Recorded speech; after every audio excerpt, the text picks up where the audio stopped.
right, well, let's move into Yvonne's part, and then after she is done, we'll shift into some reflection questions that she's crafted for us to kind of go off to reflect on. We have with us, joining us, Dr. Yvonne Garrett.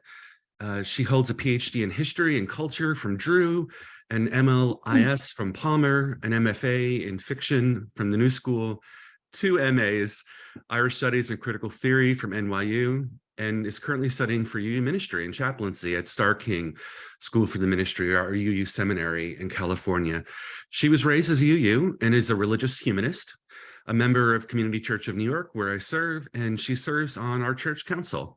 She works full-time at the New School and part-time at Black Lawrence Press, and is also a writer with her work regularly appearing in the Brooklyn Rail and various other literary, trade, and academic journals. And really glad, especially for this episode on humanism, to have a lifelong religious humanist help us out, who's an expert in history.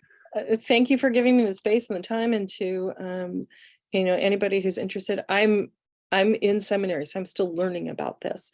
So, I'm not the expert, but I'm trying to become the expert, learning about my own faith tradition and my own beliefs, and also how those might help others, particularly in the UU community.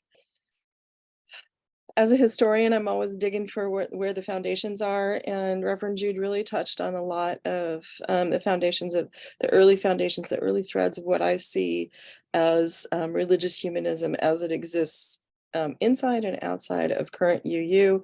I also want to hold up Francis Ellingwood Abbott. In 1870, he wrote the 50 Affirmations of Free Religion, and now, of course, he is talking about a belief in God, but he does have some phrases that I think that we can see as being echoed in later kind of a codification of what is humanism. One is under his definition of free religion, point 36, the great faith or moving power of free religion is faith in man as a progressive being. So in other words, it's this recentering of a faith in God, this is how I read this, into a faith in man, and man in the most expansive, meaning human, not just guys. And then also under his codification of religion, religion is the effort of man to perfect himself, and the root of religion is universal human nature. I'm not going to get into a discussion of the problematics of an idea of universal human nature, but what is humanism? And this is coming from both UU humanist groups and the American Humanist Society. American Humanist Association. It's grounded in the natural and not what might be called the supernatural. And that's not, supernatural as in ghosts, etc., but it's more supernatural as in anything that is seen as being outside the natural world, and that would be a belief in a divine or a deity. Emphasizes the worth and dignity of human beings rather than the glory of a god, and I think you already saw that in some of what Reverend Jude was talking about, and also in Abbott's phrase there. Considers social justice and social responsibility far more important than personal piety. And that, I think, is, very clear in what current UU is as well. It's part of a broad worldwide tradition, has been a vital part of UU for over 100 years. And among our UU sources, humanist teachings, which counsel us to heed the guidance of reason and the results of science, and warn us against idolatries of the mind and spirit. And although many who consider themselves humanist are also atheist or agnostic, the terms are not interchangeable. Humanists find good that which supports human flourishing and the well-being of the planet we call home. So that's what we call our interdependent web. This is the basis for an ethical stance that invokes justice and compassion in human relationships as strong values. And this is John Hooper talking. And if you want to know more about him, I'm happy to talk, after the session. Also, John Hooper's talking about Black humanism. or African American humanism, focused on the oppression and suffering of Black people, insisting that oppressed people must work for their own liberation without reliance on the aid of a supernatural being or God. So as Reverend Jude said, American humanism and UU humanism really started to come to the fore, starting in 1916 with John Dietrich and his religious humanism, the idea of being religious without God. And Dietrich with Reverend Curtis Reese were preaching on humanism, which was, quote, a human-centered, scientifically minded, ethically focused religion, end quote. And UU World, William F. Schultz writes about our humanist legacy in November of 2003. And that's an important date that I want you to hang on to. 1933 saw the publication of the first Humanist Manifesto. It was issued by a group of philosophers, Unitarian ministers, and other religious liberals. Our current UU principles do draw from the language of the manifestos. There are 3 of them, and also from broader American humanism. The Humanist Manifesto in 1933, because we have a short time, I'm not going to be able to go fully into what it was and what it wasn't, but it was really what I see as a need to somehow codify our non-dogmatic faith and codify what humanism could be and could do for our faith and for the world. Schultz's critique, and I'm aligned with this, much of the manifesto's humanism seemed pinched, even arrogant, I would also argue also patriarchal, and certainly too quickly dismissive of the vast realms of human experience that could not be reached by cognition alone. It was very, I read it as very dismissive of other people's belief systems, and that's something that as a humanist is actually against my belief to be dismissive of others in that way.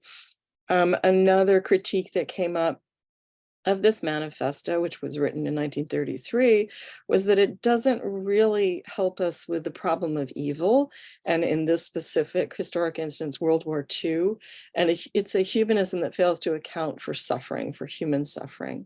And there's just a reference if you want to read the full text, it can be found online. Here's the next slide, is there was a perceived need for a Humanist Manifesto 2. This came out in 1973, and Paul Kurtz, he's another big name in American humanism, secular humanist leader, and Edwin Wilson, Unitarian minister and founder of the American Humanist Association. They spearheaded this manifesto. And I just pulled a couple of things that I think are helpful from it. It's a bit shorter than the first manifesto, but here are the quotes. We affirm a set of common principles that can serve as a basis for united action, positive principles relevant to the present human condition. They are designed for secular society on a planetary scale. And now they're thinking globally, and it's not as patriarchal as the first one. It's split into sections: religion, ethics, the individual, democratic society, world community, and humanity as a whole. Here's another quote: the world cannot wait for a reconciliation of competing political or economic systems to solve its problems. These are the times for men and women of goodwill to further the building of a peaceful and prosperous world. And yes, they are using binary language here, but again, we can translate that into being people of goodwill. And they're thinking on a more global scale. They're thinking about the environment and humanity. And if you think about all the things that are happening in 1973, trying to come up with a document that can help us both as UUs and as broader humanists to alleviate the suffering and to do action. So again, here's another key thought that is central to humanism: no deity will save us, we must save ourselves. And then finally, we come to the Humanist Manifesto 3. This came out in 2003. The American Humanist Association believes that this supersedes the previous 2 manifestos. They are presented on their website as historic documents, but not as kind of a the way you would see a more biblical text where things continue to be applied to the belief system. This document supersedes. It's much shorter, it's broader language, the 6 main points, and there are continued similarities with UU's principles. And that's it for my PowerPoint. So I'm going to talk a little bit about the Humanist Manifesto 3.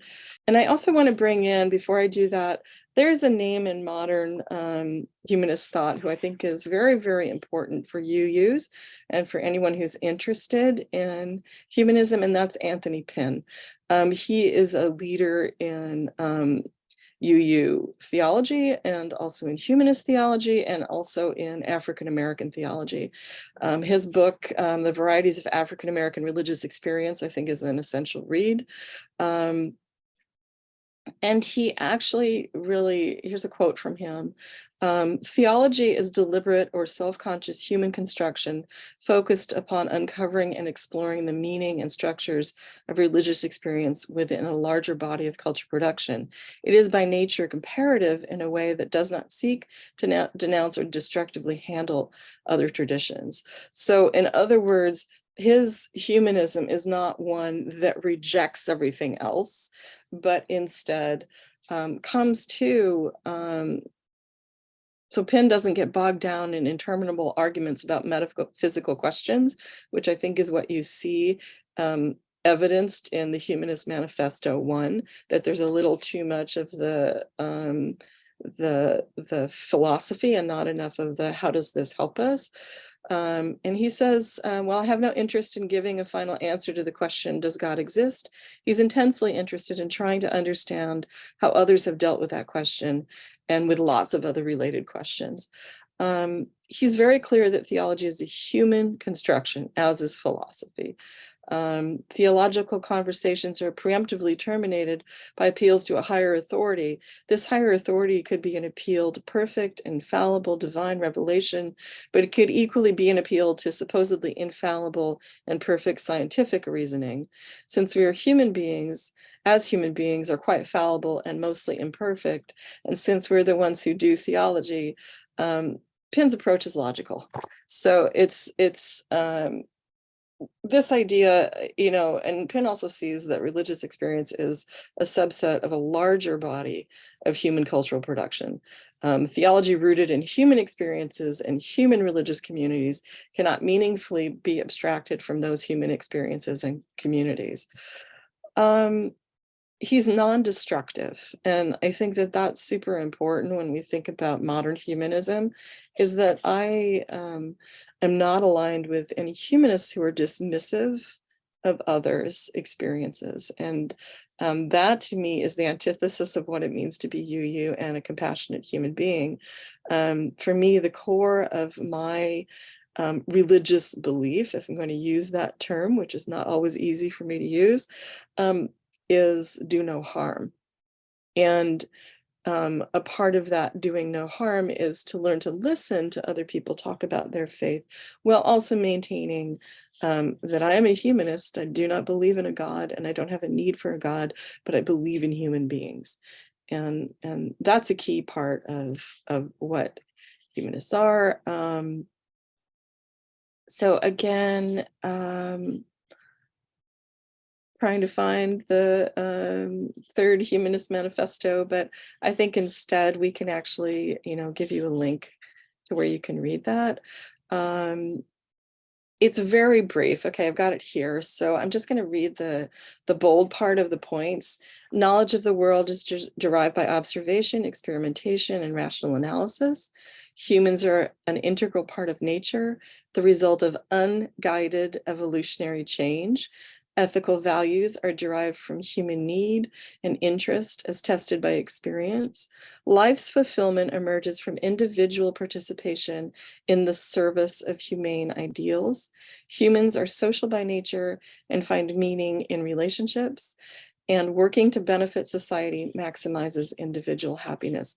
Now, I would hope that that manifesto is one that UUs will see aligns with our principles and aligns with, can we say we have a core mission? I don't know, that might be a little too corporate sounding, but that's really what's essential to humanism for me. I also want to think about something that Reverend Jude had said about living and evolving. UU is a living faith. It's an evolving faith.